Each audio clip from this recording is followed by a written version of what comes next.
Ce matin, nous quittons notre hôtel de très bonne heure, car nous voulons être le plus tôt possible au parc national de Lankaran et ainsi bien profiter de notre journée. La journée est très belle et tout le monde a l'air en pleine forme. Après les formalités d'entrée, la préparation du pique-nique, nous partons pour une longue journée de marche.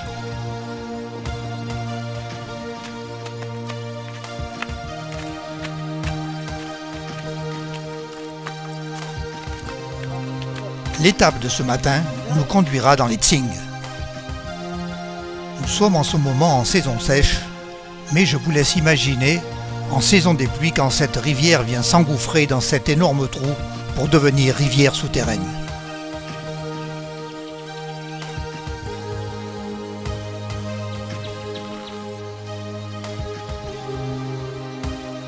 Nous venons très certainement de déranger ce petit lémurien nocturne, lové dans le trou de son arbre et en train de se reposer.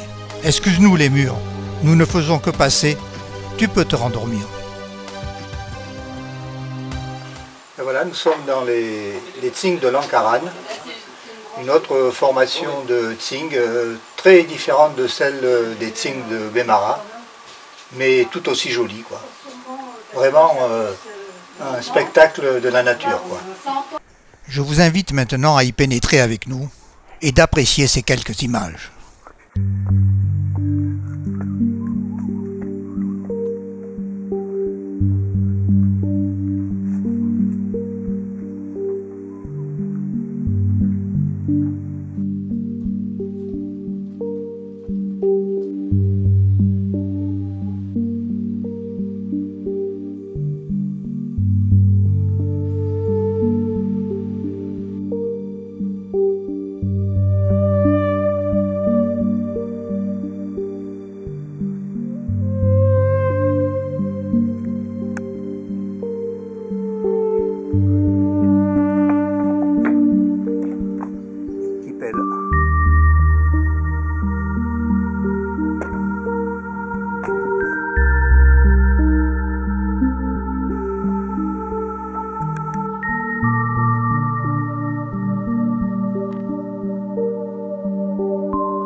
Il est midi passé quand nous sortons des Tsing.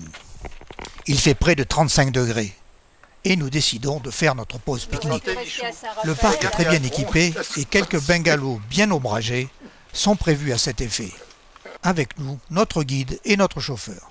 Même dans le massif de Lankaran, il y a Internet. C'est très certainement attiré par l'odeur des pinces de crabe à la sauce tomate, agrémentée d'une pointe de combava et de gingembre, qu'une famille de lémuriens à tête couronnée semblent vouloir s'inviter à notre table et participer à la fête. Mais nous ne céderons pas, car ce serait contre nature. Il ne faut pas oublier que ces lémuriens vivent à l'état sauvage.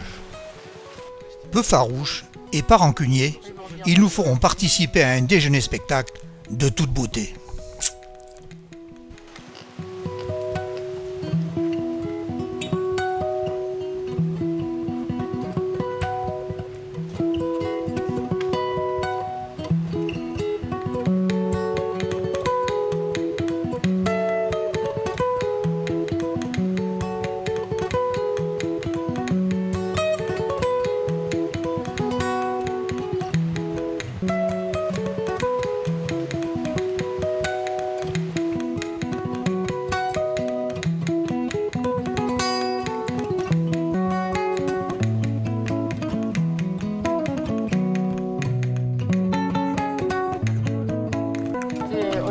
Mais il est temps de repartir pour visiter la grotte Chauve-souris.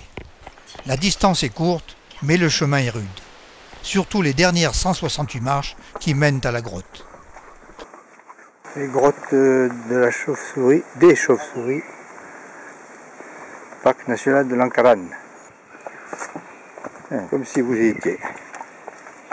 Ça c'est l'accès.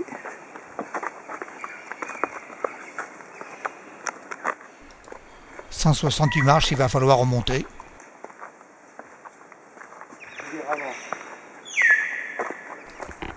Dans cette grotte se trouve la plus grosse concentration de chauves-souris de Madagascar. C'est fantastique, hein? Tu as vu ça? Le son là, disons, avec les oiseaux. La rivière souterraine est presque à sec. Nous allons pénétrer à l'intérieur de la grotte, par l'orifice que vous voyez devant vous. Voilà où nous allons obligés de s'éclairer à la lampe torche, donc je ne sais pas si nous pourrons prendre des images.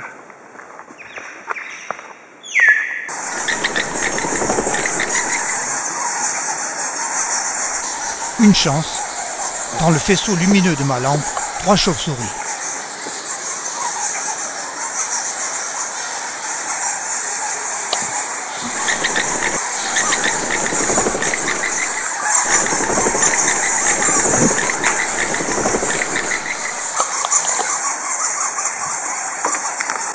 Ça vole tout autour de nous, mais pas possible de les voir.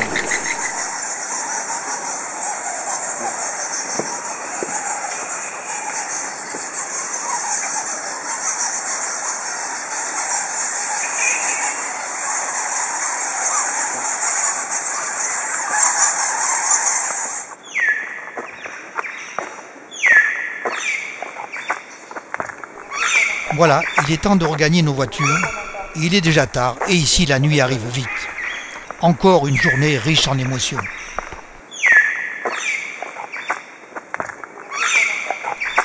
Et encore un dernier effort, remonter les 168 marches. Ce soir, nous dormirons dans un écologe, loin des circuits touristiques traditionnels.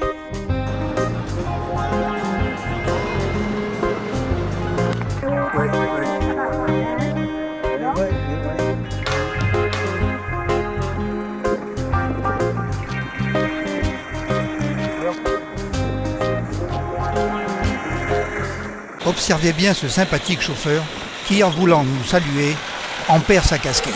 Ça, c'est l'accueil malgache et tout finit par un sourire.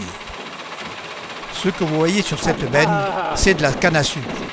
C'est en effet une grosse région de production.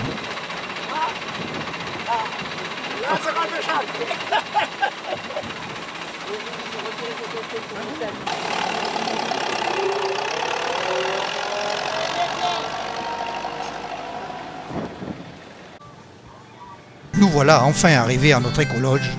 Le site est magnifique.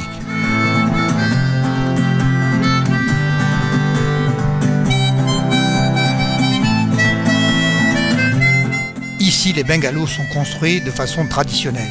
Murs en torchis, en guise de porte, un rideau et pas de volets aux fenêtres. Et bien sûr, pas d'eau chaude. Mais pas de problème, on peut vous apporter un seau d'eau chaude et une capote. L'extinction du groupe électrogène s'effectuant à 20h30, il ne nous reste plus qu'à regagner notre lit et, sous notre moustiquaire, nous nous endormons paisiblement dans un calme absolu. Seuls les bruits de la nature nous accompagnent. Le lendemain matin, nous avions prévu de nous accorder une journée de farniente. Mais nos accompagnateurs nous proposent de nous conduire jusqu'à un petit village de pêcheurs, Ambavankarana, petit village au bord du canal du Mozambique et à l'embouchure de la rivière Ankarana. Nous leur faisons confiance, nous n'hésitons pas, et en route pour l'aventure, nous ne le regretterons pas.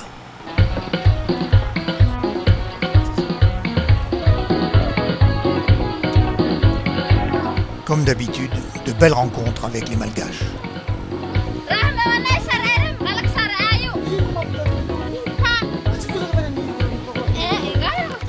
Nous traversons une région de grosse production de canne à sucre. Ces coupeurs de canne travaillent pour une compagnie chinoise, sous un soleil de plomb, et souvent pour un salaire dérisoire. Ils nous proposeront d'en acheter, ce que nous ferons volontiers. Ce jour-là, ils amélioreront l'ordinaire.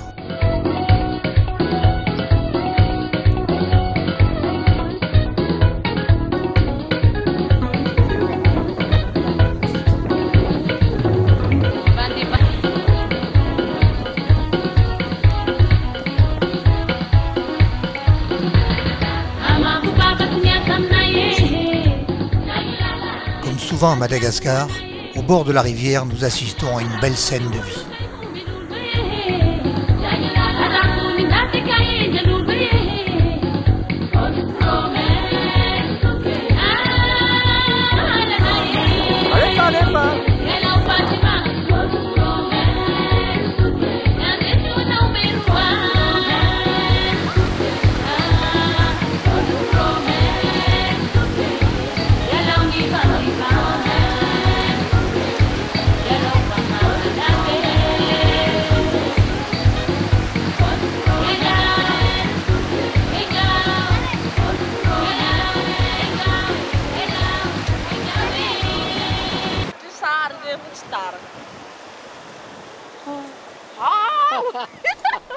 Avec ce beau sourire, nous sommes déjà récompensés des difficultés de la piste.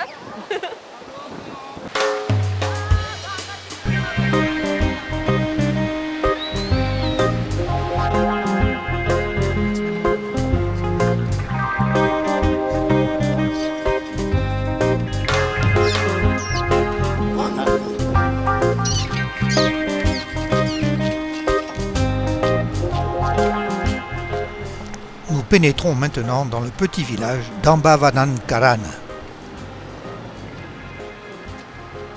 Je vous invite à visiter ce petit village perdu dans cette belle terre malgache. Nous allons faire en sorte de les déranger le moins possible.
La visite du village se termine.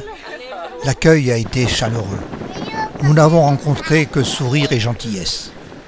Nous nous sommes bien fondus dans la population, sans leur voler une seule image. Nous les laissons maintenant vaquer à leurs occupations, et après un michoch et velum collectif, nous les quitterons discrètement. Nous remercions guides et chauffeurs de nous avoir offert cette magnifique balade non prévue au programme.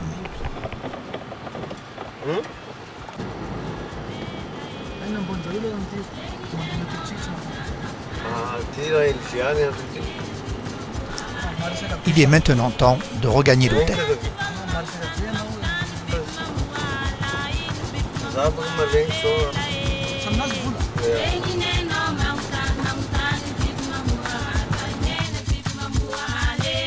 Le soleil se couche sur le bord du lac et nous en profitons pour prendre quelques clichés car la lumière est superbe.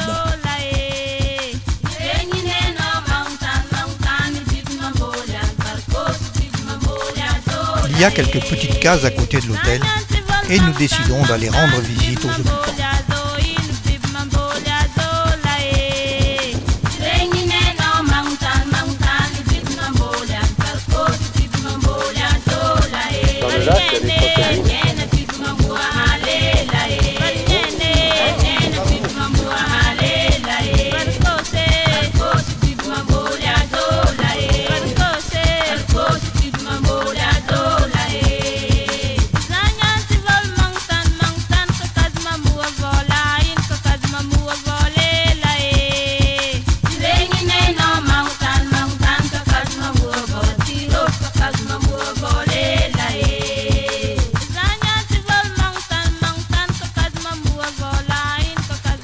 Demain, nous quitterons ce magnifique site pour une nouvelle aventure.